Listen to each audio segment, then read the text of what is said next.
Assalamualaikum warahmatullahi wabarakatuh.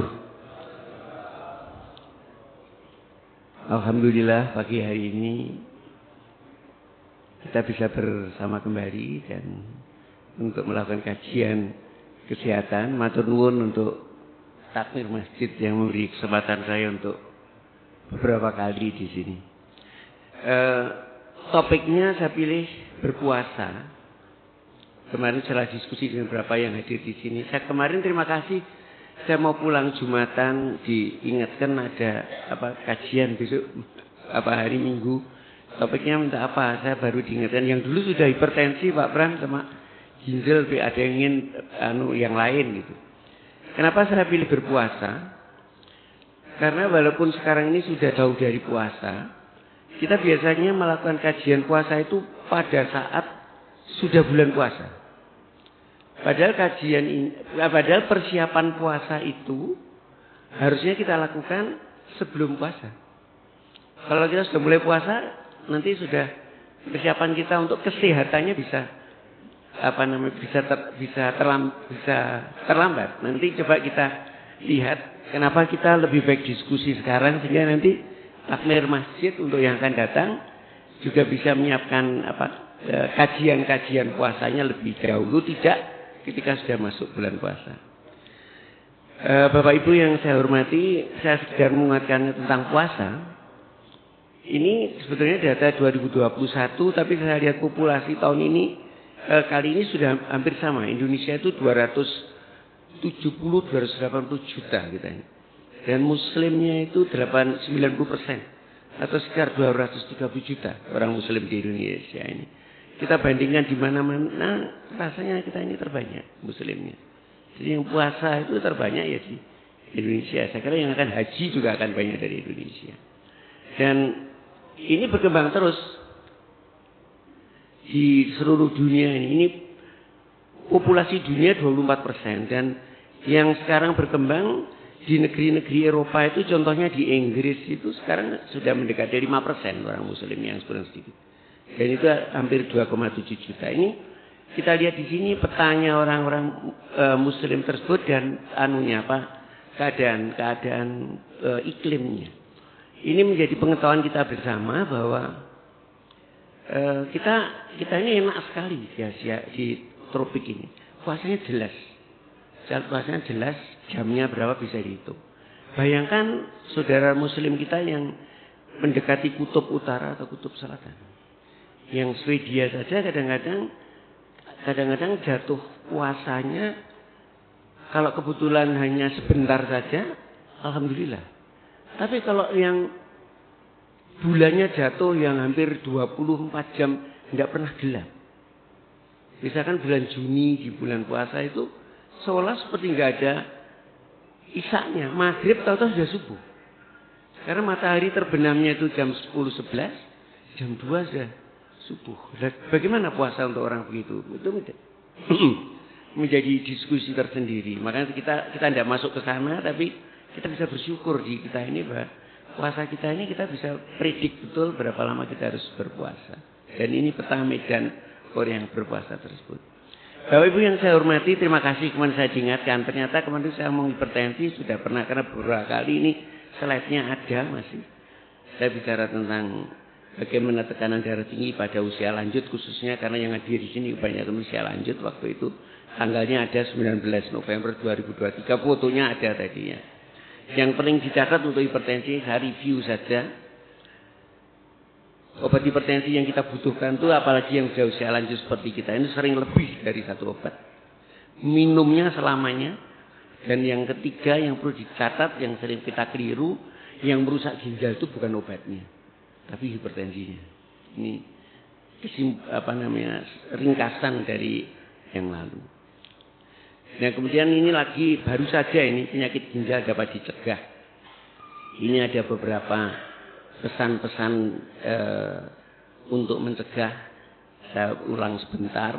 Jadi supaya kita tahu fungsi ginjal, waktu saya jalan kapan-kapan kita diskusikan lagi. Harus tahu faktor risikonya, ini yang paling penting. Faktor risiko utamanya diabetes dan hipertensi. Jadi bukan langsung sakit ginjal, tapi diabetes hipertensinya. Oleh karena itu kita harus mengenali gejala-gejala awal dari sakit ginjal itu. Dan gejala paling awal waktu itu kita diskusikan, jangan lupa periksa kencing, sederhana banget, yaitu adanya protein di dalam kencing. Dan yang saat ini yang ingin saya tekankan hari ini adalah cari informasi yang benar. Karena apa? Media sosial sekarang bukan main. Bahkan sekarang dengan gencarnya jangan minum obat dokter. Obat dokter itu racun. Kok ya berani loh ngomong gitu. Repotnya itu sekarang yang mau betulkan siapa itu jadi repot. Dokternya sendiri kadang-kadang tidak dipercaya kok. Jadi ini kadang-kadang kita kasihan juga pada orang-orang yang kita tidak tahu. Maka kita kan doanya selalu, ya Allah tunjukkan yang benar-benar, yang salah-salah itu saya kira penting banget. Karena di media sosial itu tidak jelas sekali mana yang benar dan mana yang salah menjadi. Bapak Ibu sekalian, ini sekedar saya ringkas sedikit tentang bagaimana kita tidak sakit ginjal. Nomor satu, yang ada diabetes hipertensi harus selalu diobati tadi itu sampai normal. Tekanan darahnya normal, gula darahnya normal. Kalau minum cukup, stop rokok, sudah tahu. Ini nomor 7 ini saya tekan. Jangan memakai obat-obat bebas sembarangan atau sebab jelas. Jadi tidak perlu setiap kali saya biar sehat minum suplemen, minum herbal, minum apa dengan dokter.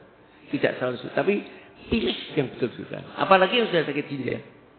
Pilihlah obat-obat yang jelas keperluannya. Ini 2 pertemuan kita yang lalu, 2 hal ini. Yang satu darah tinggi, yang satu mencegah. Dan kita kembali pada puasa tadi. Ini juga saya sampaikan di situ bahwa sakit ginjal itu macam-macam. Banyak sekali, tidak hanya batu ginjal. Anak muda pun sekarang sedang marak sekali.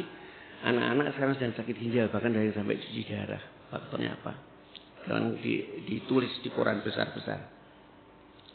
Bapak Ibu sekalian, jadi kalau kita lihat di sini, pertanyaannya sakit mana yang boleh puasa, sakit mana yang tidak boleh puasa. Sakit mana yang boleh puasa? Sakit ini kan banyak sekali sakitnya. Kalau hanya anyang-anyangan saja boleh puasa apa enggak? Kalau batu ginjal gimana? Kalau sudah gagal ginjal bagaimana? Khusus kali ini saya pilih yang sudah mengalami istilahnya penyakit ginjal kronis. Penyakit ginjal kronis itu penyakit ginjal yang sudah berjalan lama dan penyakit ini tidak bisa sembuh. Saya katakan tidak bisa sembuh walaupun ada katakan tiap obat ada, tiap sakit ada apa ini Allah menjawab begitu. Tapi kita yang belum siap. Kita yang belum bisa mengobati ada itu banyak Allah pasti menyebabkan. Tapi kita yang belum mampu menemukan obat itu. Sehingga tidak sembuhnya itu karena ketidakmampuan kita sebetulnya. Jadi jangan wah ini pasti ada obatnya pasti sembuh Allah. Betul. Doanya begitu. Tapi sarana untuk mencapai itu kita yang belum mampu kadang-kadang. Itulah yang kadang-kadang harus kita teliti lebih lanjut di situ itu. Bapak Ibu sekalian, dari penyakit yang macam-macam tadi ini, kalau sakitnya itu lanjut, diabetesnya lanjut, yang bawah itu ada diabetes hipertensi, tumornya lanjut, lama-lama fungsi ginjalnya terganggu. Yang terganggu sementara masih bisa sembuh.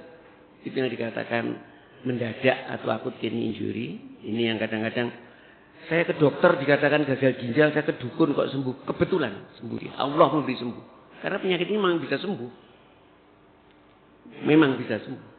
Tapi sebaliknya kalau yang satunya, itu yang ingin kita diskusikan hari ini, yang penyakit ginjal kronis itu tadi.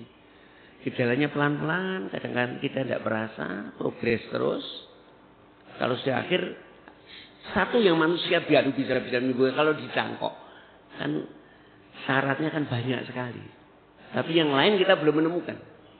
Kita belum menemukan. Tapi bisa dicegah penyakit itu yang seperti saya diskusikan di depan tadi. Nah, dalam proses sakit ini berjalan ini, kalau kita mau puasa gimana gitu. Kenapa kita diskusikan? Kadang-kadang kan gampang aja.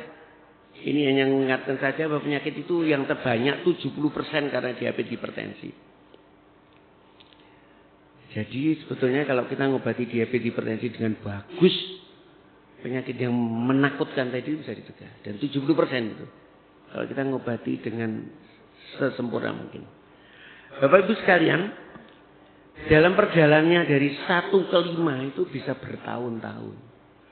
dalam bertahun-tahun dari yang sangat ringan bocor protein yang saya katakan harus diperiksa tadi sampai jatuh ke cuci darah itu beberapa kali mengalami bulan-bulan puasa. Bisa enggak? Nah ini masalahnya itu di sini. Ini ayatnya sudah jelas sekali. Diwajibkan berpuasa. Kalau ada yang sakit perjalanan wajib mengganti.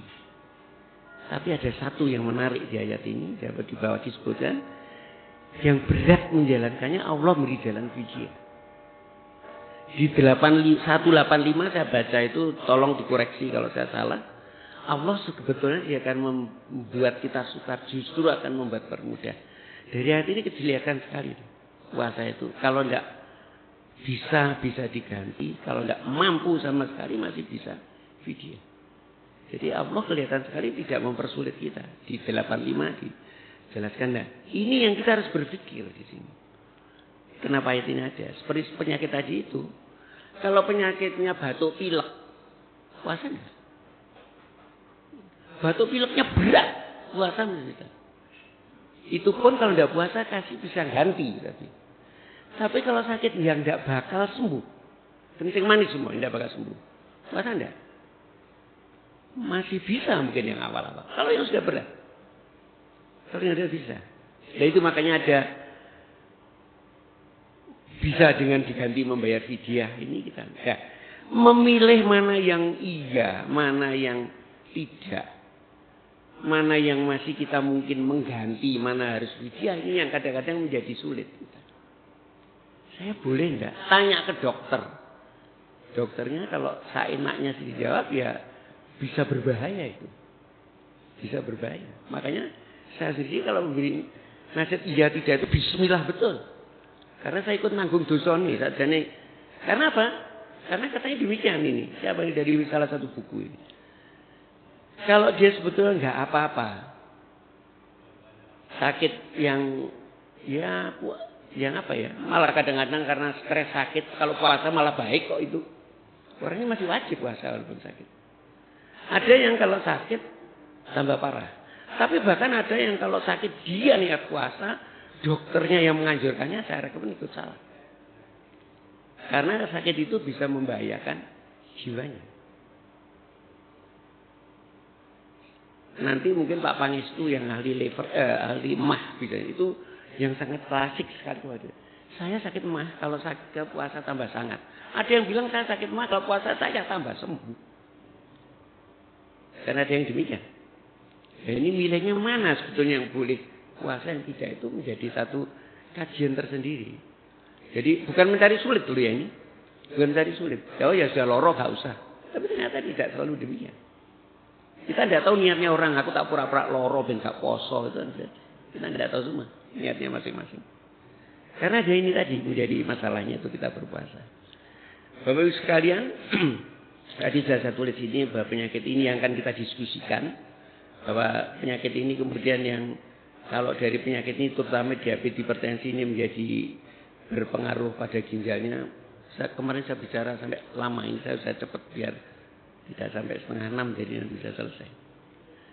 Jadi ini pencegahan tadi itu saya ngulang lagi bahwa orang normal bisa diabetes hipertensi yang hijau itu diabetes hipertensi 75% bisa merusak ginjal berjalan terus ya di sini dalam proses yang bisa bertahun-tahun kalau kita merawat betul bisa puluhan tahun berarti 10 kali kita berpuasa 10 kali dalam keadaan sudah sakit tadi itu karena yang kita cegah tidak sakit dan seterusnya dan puasa salah satu bagian dari hal tersebut. Secara umum orang puasa itu aman, orang sehat itu. Jantungnya ya enggak apa-apa. Parunya ya enggak apa-apa, mahnya ya enggak apa-apa. Orang sehat itu tidak ada masalah. Tapi bagi yang ada penyakit tadi yang saya katakan tadi kenapa kita bicarakan di sini. Tidak nanti kalau sudah puasa karena kita harus melakukan evaluasi itu sebulan sebelum kita puasa itu kita. Mungkin nanti masjid kita bisa mengadakan klinik ya. Klinik persiapan puasa itu.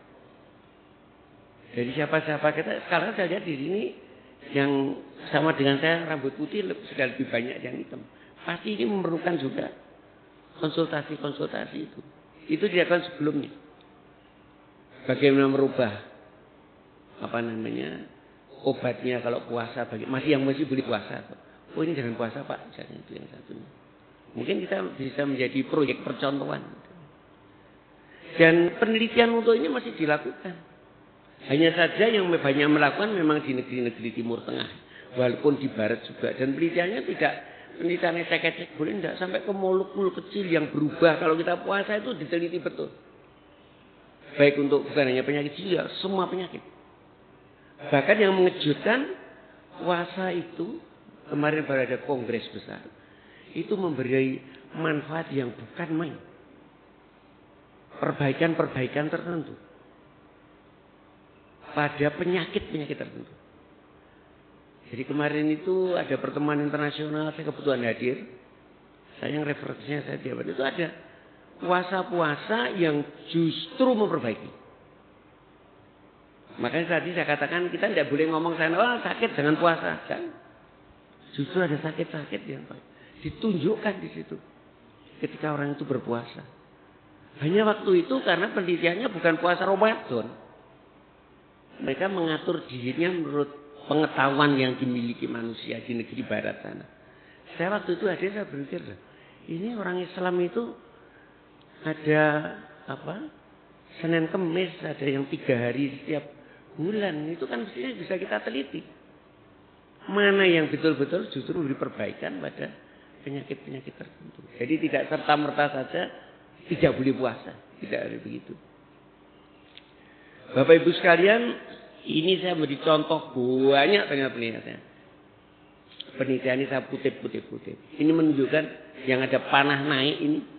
Ini justru menunjukkan orang yang puasa malah yang paling sini. Ini biar kita malah baik. Buktinya begitu. Dan ini maksudnya benar menerangkan. Kenapa kok bisa dari baik? Kenapa ada yang jelek?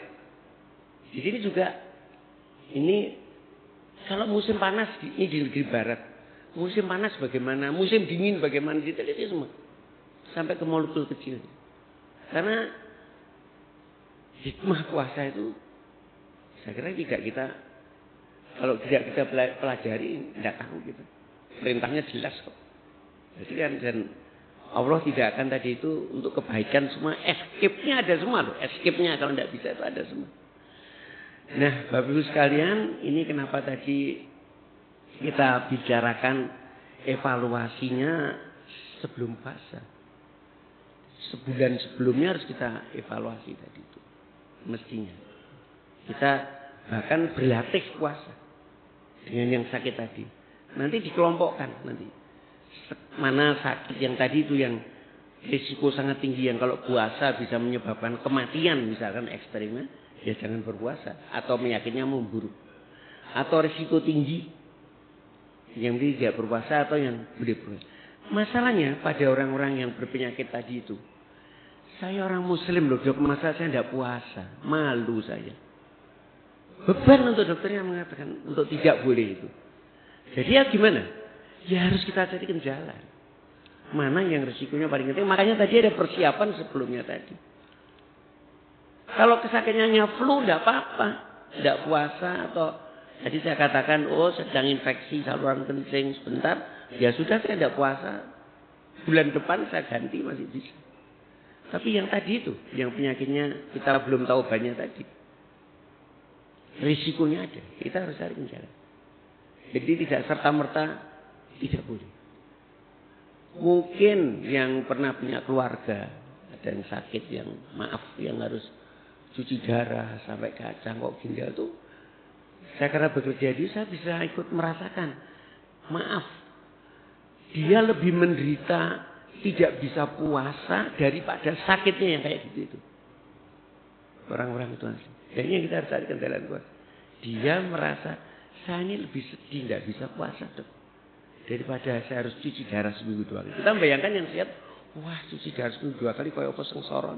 Ternyata dia itu, saya bersyukur ya saya masih bisa sholat. Saya sekarang ingin puasa. Ya itu yang mesti kita carikan jalan mereka itu. Dan sebelum puasa sudah kita siapkan dan diberi juga petunjuk Kalau kamu puasa kapan kamu berhenti. Itu semua ada ketentuannya. Nanti urusannya dokternya itu. Jadi sekali lagi tidak hanya sekedar puasa, tidak puasa, selesai enggak. Tapi ada juga ketika tidak puasa harus bagaimana menggantinya.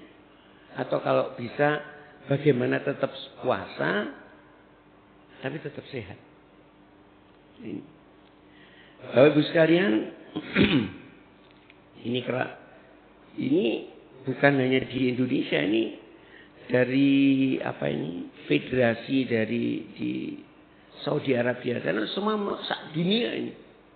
Kapan orang itu yang diabetes boleh, yang gagal ginjal semua ada petunjuknya. Kebetulan ini yang saya pakai model penyakit ginjal kronis. Jadi setiap penyakit ada, nanti kita bisa mengundang ahlinya masing-masing sebulan sebelum puasa. Siapa yang akan memberikan tentang sakit liver boleh puasa apa enggak, kencing manis boleh puasa apa enggak. Nanti kita kemudian kita aplikasikan mungkin di suatu saat kita mungkin bikin klinik ya nanti di sini. Banyak sekarang masjid-masjid yang mendirikan klinik itu tersebut. Dikelompokkan tadi mereka. Ini kelompok boleh puasa dengan pengamatan dan sebagainya. Ini yang disebut latihan puasa. Pengaturan makan minumnya siapa? Obatnya digeser kemana? Obatnya 3 kali sehari dok. Saya puasa. Gimana gesernya? Apa tidak diminum saja? Jangan, tetap diminum. Karena makan siang sore ada aturannya. Yang biasanya pagi menjadi dimakan setelah buka puasa. Karena itu obat kencing manis, orang yang ketika masih boleh puasa diminum pagi, pingsan dia siang. Karena tidak makan. Ya itu mesti kita, kadang-kadang lupa mereka. Makan saja. Nah, ini harus kita dilatih nanti. Makan minumnya bagaimana, minum obatnya bagaimana. Terus kemudian kita lihat patut enggak. Saya ngambil contoh sederhana. Kalau puasa, kita yang sehat saja. Atau yang dia masih boleh puasa tadi. Pernah kencing batu. Dianjurkan dokternya harus minum.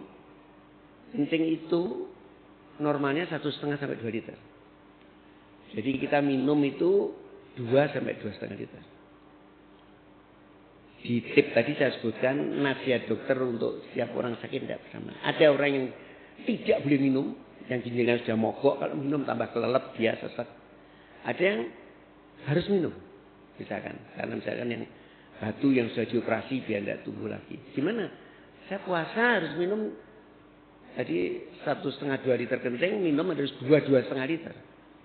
Dia harus disiplin dia. Supaya nanti. Dan data menunjukkan bahwa kalau musim puasa itu banyak orang yang sakit ginjal kambuh. Maaf, yang batu ginjal. Yang punya dia kecil karena dia kurang minum, jalan kambuh itu ada yang kematian meningkat tuh datanya semua diteliti semua. Makanya anjuran-anjuran ini penting sekali di situ. Jadi kita harus hitung betul bagaimana minum 2 liter. Coba gimana kira-kira? Kalau kita hitung misalkan kita kelompokkan betul tuh. Kalau saya pernah tulis di Jawa Pos tuh. Misalkan 1 gelas itu dianggap 250 cc. Kita minum 1 kali begitu takjil. Nanti habis takjil 1. Habis gitu makan, habis buka puasa 1. Baru 2. Nanti misalkan mau terawih 1. Baru 4. Mau tidur pulang terawih 1. Baru 4. Nanti bangun sahur itu bangun langsung 1. Habis sahur 1. Menjelang imsak 1, 7. Itu kali 250, 1000. Itu kelompokan tuh itu. Tapi kalau kita yang memang berbakat itu, pengaturan latihan minum ini kita jalankan. Kita lakukan latihan sebelum bulan puasa tadi. Dan pantauan ketat kepatuhan dan keselamatan itu misalkan antara lain ini saya belum mendapatkan panduannya ya. Tapi mungkin ini beberapa saya anjurkan kita periksa laboratoriumnya. Ada patokan itu. Kalau laboratoriumnya memburuk, ada patokannya 20, ada yang 30%, jangan teruskan dulu, break dulu puasanya. Nanti kita lihat. Ada yang mengatakan itu. Jadi melakukan evaluasi selama puasa tersebut kadang-kadang kalau perlu ya break puasanya, nanti kita ganti yang lain atau yang sama sekali nggak mampu yang membayar fidyah. Ini beberapa upaya kita agar yang masih tanda petik tadi itu yang masih bisa berpuasa tadi, puasanya justru tidak membahayakan kesehatannya. Bapak Ibu sekalian, kira-kira tuh yang saya sampaikan secara singkat, tidak terasa ya 25 menit. Tadi ada cuma jam 5. Tidak terasa 25 menit, jadi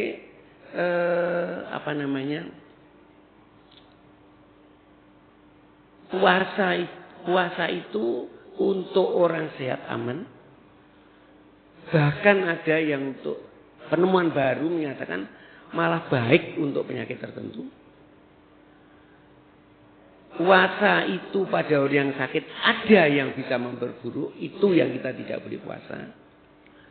Kalau yang masih memungkinkan puasa, kita harus melakukan persiapan untuk melatih puasa sebelum bulan puasa. Dan nanti setelah bulan puasa kita pulang kembali.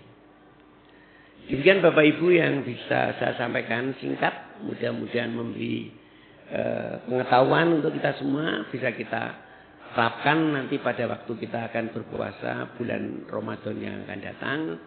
Dan dari takmir ini kita bisa betul-betul menyiapkan jemaah-jemaah kita yang akan memerlukan konsultasi, mudah-mudahan bisa kita laksanakan. Demikian Bapak Ibu, ini foto setahun yang lalu ini. Siapa yang kelihatan di sini? Ada Pak Bimo, ada Pak Mami, ada semua kayak itu. Ya foto ini saya ketemu foto yang tahun lalu. Terima kasih. Wassalamualaikum warahmatullahi wabarakatuh.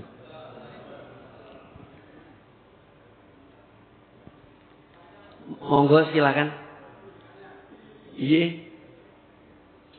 Kemarin memang pesannya Pak Pran jangan panjang-panjang biar ada kesempatan. Assalamualaikum warahmatullahi wabarakatuh. Monggo.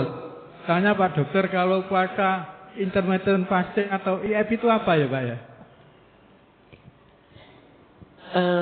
Justru itu tadi yang saya katakan, kadang kita tuh antara puasa orang 30 hari ngebleng. Mungkin Allah sudah mengatur bahwa ngebleng 30 hari kita enggak. Kan ada orang ngebleng 60 hari. Mungkin sudah segitu tuh yang kita nggak tahu itu yang baik.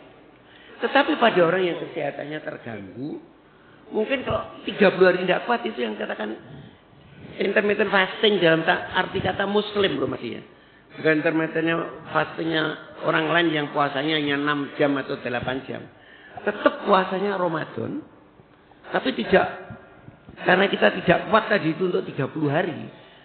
Seperti kita program sudah. Jadi kalau saya sudah 6 hari, kalau kita periksa tadi tidak baik, kalau kita break 3 hari baik, maka saya melakukan puasa intermittent. Kita lakukan break untuk merefresh ulah ini dengan niatan nanti kalau yang masih kelompok yang masih bisa mengganti, kita ganti dia yang akan datang. Kalau kelompok yang tidak mampu tadi ya fidyah. Jadi itu betul sekali, itu yang menjadi penelitian, betul sekali. Tapi kita belum tahu angkanya. Mungkin tiap orang berbeda. Ada yang 6 hari harus break 2 hari, ada yang 5 hari harus break 3 hari, tidak tahu. Ini masih menjadi beberapa model yang perlu dikaji. Tapi itu betul. Itu pemikiran-pemikiran yang ada, karena tadi itu kan dimonitor tadi itu harus break tadi. Maka pedot-pedot puasanya. Karena kita tidak mampu untuk lanjut 30 hari. Terima kasih. Diingatkan. Terima kasih Pak. Iya, monggo. Tadi ada lagi di... Monggo, silakan. Assalamualaikum warahmatullahi wabarakatuh. Waalaikumsalam warahmatullahi wabarakatuh. Mau tanya Dok, dari tadi kan yang dibicarakan ketika kita sakit ginjal. Kenapa? Yang dibicarakan kan ketika kita sedang sakit ginjal. Betul, iya. Nah, yang saya tanyakan, untuk mencegah supaya kita nggak sakit ginjal itu bagaimana? Karena sekarang itu banyak model-model makanan maupun minuman yang menurut saya itu nggak sehat. Bagaimana cara mencegah supaya kita itu nggak sampai sakit ginjal? Terima kasih. Assalamualaikum warahmatullahi wabarakatuh. Waalaikumsalam warahmatullahi wabarakatuh. Ya, ini yang saya ulang kembali, mungkin ada beberapa slide tadi itu ya.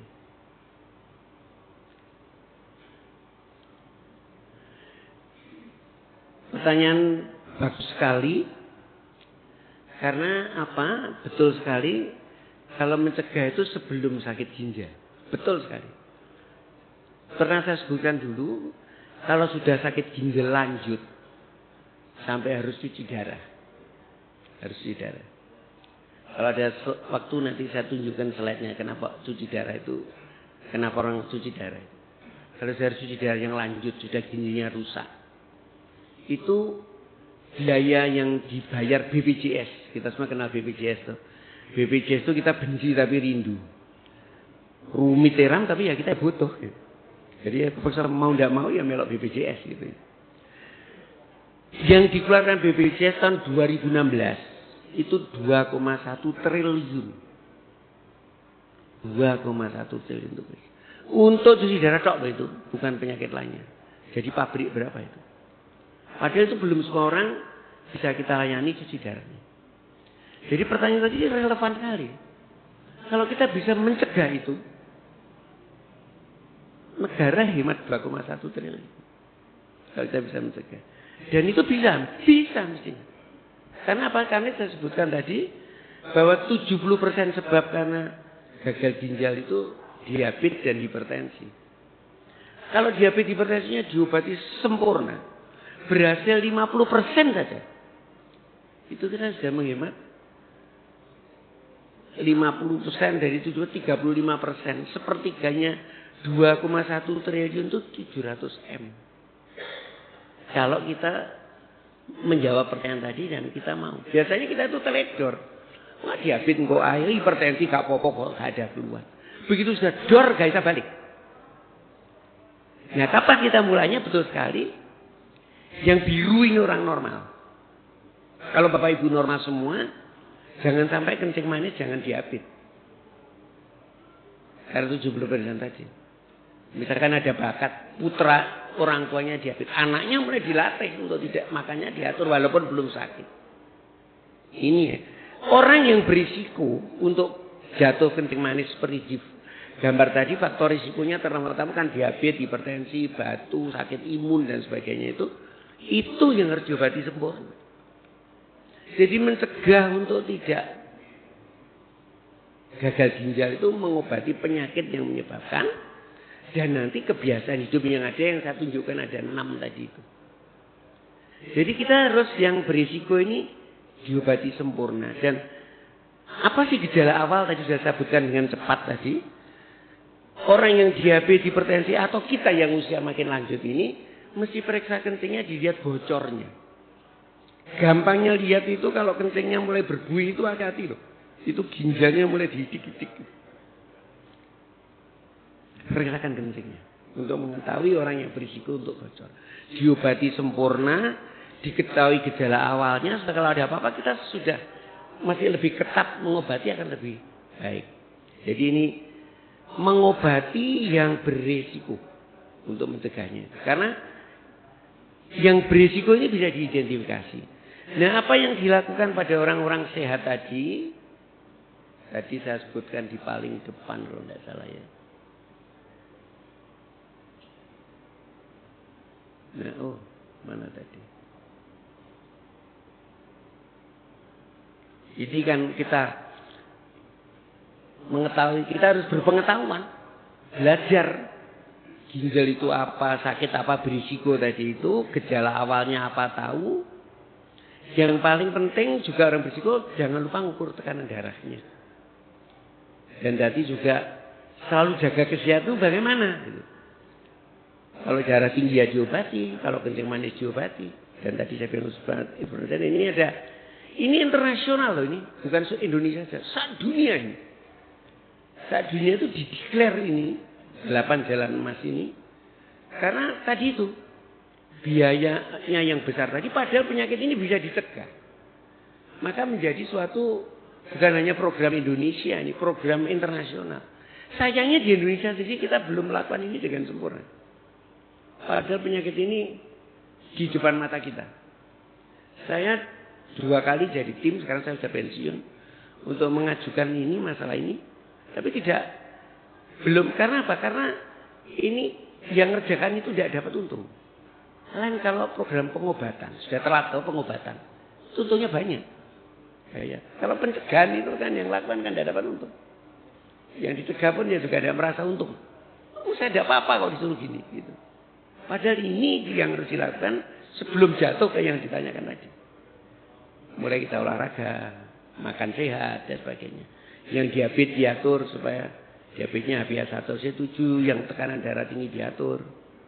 Makan sehat, ya tadi yang ada yang sekarang ini kan sedang makan yang jelas. Kalau makan yang jelas warnanya wabang, hijau, kita warna ya sudah, jangan dimakan. Kan kita tahu semua tadi pengetahuan umum kita. Hati-hati loh Bang itu. Kadang-kadang kita kok seger abang. Ya nekat kita makan kadang-kadang. Yang repot lagi pengendalian pemproduksi makanan itu kita tidak tahu. Siapa yang kontrol itu? Street food itu, bahkan yang dijajah tidak tahu kita. Tetap berprasangka baik loh kita ya. Tetap berprasangka baik. Tapi kontrol tidak ada. Yang pabrik aja. Yang benar. Kadang-kadang kita tidak tahu. Ya berdoa aja memang. Kemudian minum cukup pasti tadi itu saya jelaskan. Nomor 6 itu juga tidak gampang. Ayo saya tidak usah angkat tangan. Batin saja siapa yang masih merokok. Jelas itu. Duitnya ya rugi, kesehatannya ya rugi. Mandeknya angel setengah mati. Ini tadi jangan pakai obat sembarangan. Dan tadi itu periksa fungsi ginjal untuk mengetahui ginjal. Tadi ini istilahnya ada 8 golden rules. Katanya begitu secara internasional. Kita terjemahkan 8 jalan emas pencegahan. Untuk mencegah ginjal Anda tadi. Matur nuwun. Diingatkan. Jadi ini kita akan lagi. Terima kasih. Monggo silakan. Tadi masih ada. Ya monggo.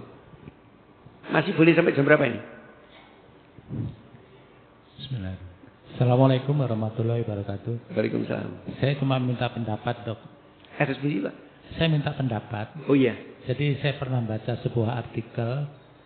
Sebaiknya setelah makan butuh jeda waktu untuk minum. Menurut Pak Dokter gimana tuh Bu?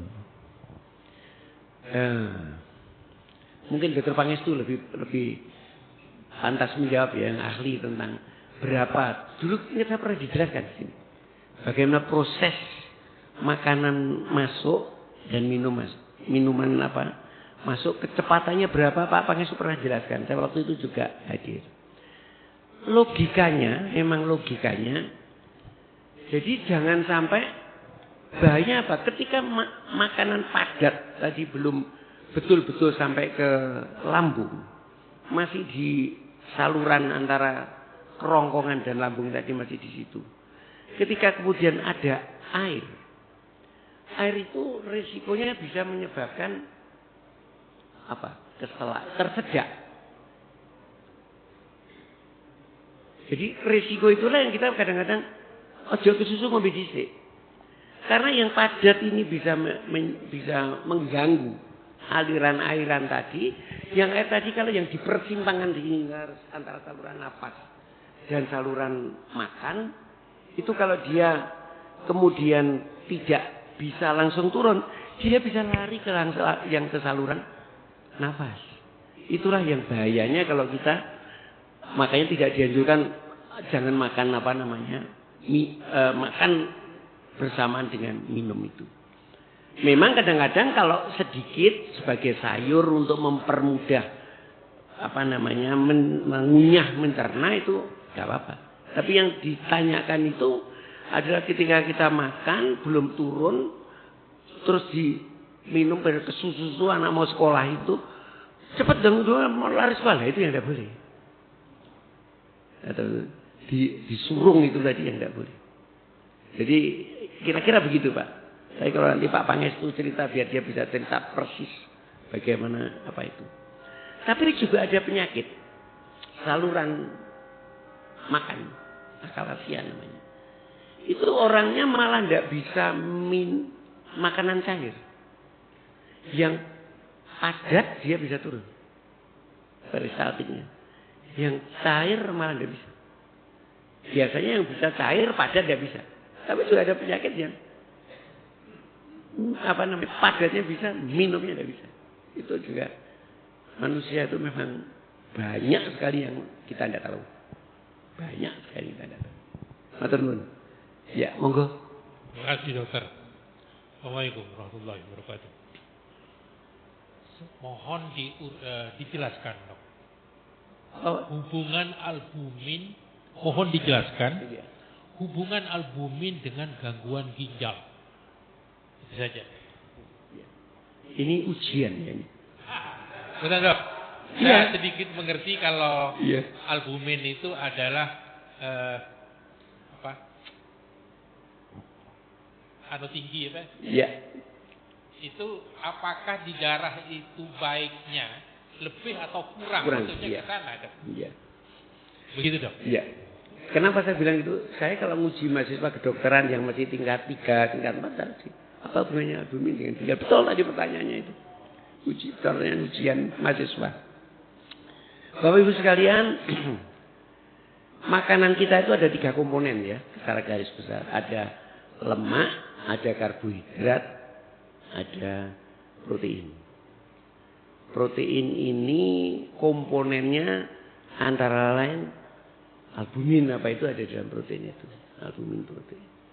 Jadi albumin protein atau yang kecil namanya mikroalbumin. Yang tadi kita sebutkan tadi. Itu bagian dari apa yang kita makan dan dibutuhkan oleh tubuh kita. Kita butuhkan makan dan oleh tubuh kita. Kita makan, ada kebutuhan tertentu untuk orang yang sehat. Hati, liver itu fungsinya dari makanan-makanan tadi disintesa, disusun dia menjadi suatu, ada yang jadi protein, jadi albumin yang dibutuhkan tubuh tadi. Dari makanan-makanan kita diserap usus ke liver, diolah tadi itu yang protein tadi menjadi bahan-bahan yang tadi itu albumin dan sebagainya. Nah, pertanyaannya lebih baik lebih atau kurang? Apapun mesti ada batas, tidak boleh lebih, tidak ada kurang. Kelebihan itu yang tidak baik, kekurangan yang hanya albumin ini kalau kelebihan tidak begitu nyata betul seperti lemak. Kalau lemak kelebihan itu bahaya langsung kelihatan. Gula lebih langsung orangnya kencing manis. Protein ini yang lebih di darah langsungnya itu tidak ada. Walaupun juga kalau kekentalan ada apa itu ya tidak baik. Tapi kalau yang rendah di darah itu pasti tidak baik. Rendah itu bisa karena apa? Kurang makan. Nyuwun sewu. Saudara kita yang tidak beruntung, yang gizinya kurang, makanan proteinnya kurang, kurang gizi. Dulu kita kenal, sekarang sudah tidak ada. Sedikit sekali ada mesti. Hongerudim dulu pernah dengar? Orangnya bengkak semua itu zaman dulu. Zaman saya kecil masih ada dulu. Sekarang sudah tidak ada. Kwasiorkor, hongerudim, bengkak seluruh tubuh. Karena protein yang kurang dari bahan makanan, orang itu menjadi bengkak karena cairan tubuhnya itu nyeresep ke bagian tubuhnya karena kurang protein. Tadi orangnya jadi bengkak. Itu kalau karena kurang makan. Orang livernya sakit. Tadi saya katakan liver produksi, albuminnya kurang, juga sakit. Maka orang sakit liver itu perutnya gede. Kasih tesnya, kakinya bengkak. Itu tanda bahwa albumin atau proteinnya kurang. Nah, untuk ginjal. Ginjal kita itu sangat sempurna banget. Barang yang baik tidak keluar. Barang yang jelek dikeluarkan. Boleh terus ya? Ya. Barang yang baik ditahan, yang albumin itu barang baik. Tidak boleh keluar. nggak boleh keluar. Pada ginjal yang sakit, yang karena diabetes, karena darah tinggi, karena kebocoran, penyakit imun, lupus dan sebagainya, saringannya ini lower, keluar dia, sehingga yang di darah turun, bengkak semua. Jadi harus rendah, tidak boleh turun. Kalau bisa jangan lebih, tapi pasti tidak boleh turun. Nah, yang sering kita salah itu albuminnya naik yang mana? Kalau naik yang darah tidak gitu masalah. Kalau naik yang di kencing itulah yang masalah. Makanya tadi yang diperiksa kencingnya. Supaya kita tahu bahwa hati-hati loh ginjalmu mulai sakit ini. Yang diperiksa kencing tadi lihat kebocoran tadi itu. Lihat bocor yang kecil kelihatan dengan albumin yang kecil.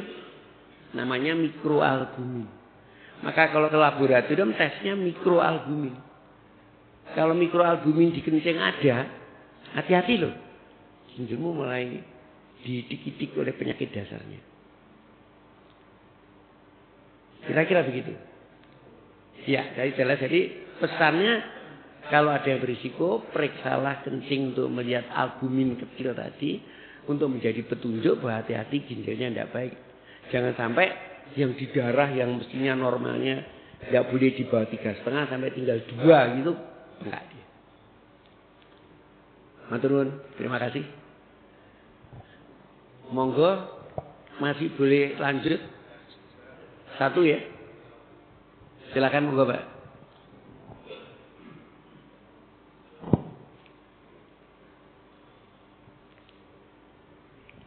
Terima kasih. Assalamualaikum warahmatullahi wabarakatuh. Pak Dr. Purnomo ya, Pak pernah, bahkan saya itu merawat orang sakit diabetes maupun tensi darah tinggi itu sudah 12 tahun. Nah, dari sini memang penyakit gula darah atau kencing manis ini juga tadi sampaikan oleh dokter, baik itu kencing manis maupun tensi ini sangat berbahaya. Sehingga dua hal ini ya, ini pengalaman saya untuk merawat ini ya. Karena kencing manis ini bisa kemana-mana. Yang pertama bisa ke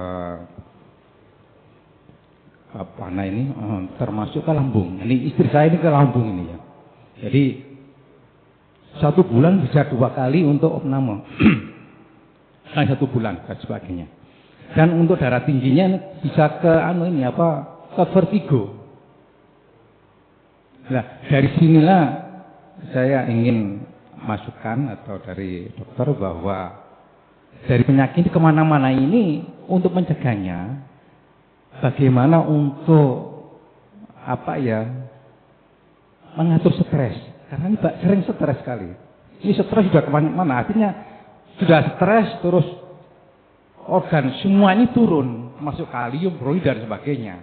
Nah, begitu masuk sampai ini ke rumah sakit, mesti yang sampaikan dokter tadi mesti ke gula darahnya dulu.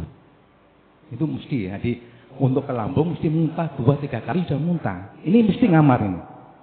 Dari situ stres ini saya mohon untuk menjelaskan bagaimana pencegahan untuk stres. Segitu aja dokter untuk untuk evaluasi bagaimana saya itu istri saya tidak sering ngamar dan sebagainya. Terima kasih. Itu aja dok. Jadi Bapak Ibu sekalian, diabetes, hipertensi itu kalau kita rawat baik, insya Allah timbulnya komplikasi itu jauh. Memang tidak bisa dihindari 100%. Tapi makin terkendali, risiko komplikasi itu makin sedikit. Komplikasi apa yang ada? Dari ujung kuku sampai ujung rambut. Diabetes itu jahatnya. Jadi dikatakan jantungnya bisa, serangan jantung bisa sesek itu, otaknya bisa stroke, saraf matanya kena bisa kabur, ginjalnya juga bisa kena. Dan itu 4-5 itu yang sering. Kalau makin lanjut, usus pun kena. Istilah kedokterannya gastroparesis dia. Jadi pengosongan lambungnya terganggu, orangnya gampang munek sehingga sukar diberangi sakit kencing manis bersama sakit mah murni atau ini perutnya ini mahnya itu komplikasi dari kencing manisnya. Bisa terjadi itu. Sakit mah sering berhubungan dengan juga kecemasan dan sebagainya. Orang diabetes apalagi yang sudah pasti cemasnya ada. Mengeruh nih loroh. Waduh lorohku gak, apalagi baca di medsos itu. Lorohku gak bakal sembuh ini, takut dia. Makin cemas. Makin cemas betul. Lambungnya makin perih. Dan sebagainya. Yang paling sering berhubungan dengan nyata menjadi penyakit itu memang golongan lambung dengan cemasan tadi. Ya ada yang lain-lain ada. Tapi jarang ada yang sosok sakit cemasnya gak bisa melaku gitu ya ada itu. Tapi tidak sering yang karena lambung. Jadi betul sekali tadi bahwa kenapa yang diabetes lama perutnya demikian makin cemas jadi menjadi kayak lingkaran setan. Di sini menyiapkan sini. Caranya gimana? Ya harus dipotong. Motongnya gimana? Di semua titik simpul diobati. Untuk mengurangi stresnya dia. Sukar memberitahu orang stres.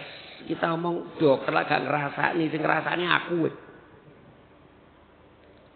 Yang bisa dilakukan dokter adalah memotong penyakit yang kelihatan. Diabetesnya dinormalkan. Darahnya dinormalkan. Sehingga dia ada reward. Wah diabetes saya baik. Tekanan darah saya baik sehingga sudah sidik stresnya tadi. Jadi kita tidak ngomongi tapi dibuktikan. Semakin dia melihat ada kemajuan, dia stresnya berkurang. Coba Bapak Ibu, loro biasa adalah panas itu, terumbruk itu. Loh kok terumbruk wolu? Loh kok terumbruk? Pasti cemas. Pasti cemas. Demikian juga penyakit-penyakit lain. Jadi kita tangani mana yang kita mampu dulu dari pihak luar. Karena yang stres dalam itu hanya muncul dari dirinya sendiri. Yang dari diri sendiri kita rangsang dengan membantu menunjukkan ini loh kamu masih bisa baik. Itu yang dia. Walaupun dokternya tahu ini gak bisa api diabetes. Tapi kita bilang, oh diabetesnya lebih baik kok. Lebih baik gitu ya. Saya tidak bilang sembuh. Nah sembuh gojok saya. Lebih baik. Jadi dia ada rasa, oh masih bisa lebih baik. Siapa tahu masih bisa sembuh. Monggo Bu berdoa saja. Ya saya bilangnya gitu. Mau saya tahu diabetes itu udah bakal sembuh. Tapi kan saya harus memberi dia harapan. Itu kira-kira gitu. Nanti cerita diabetes lain kali lebih panjang lagi. Matur nuwun sangat. Semua pertanyaannya membuat diskusi ini hidup.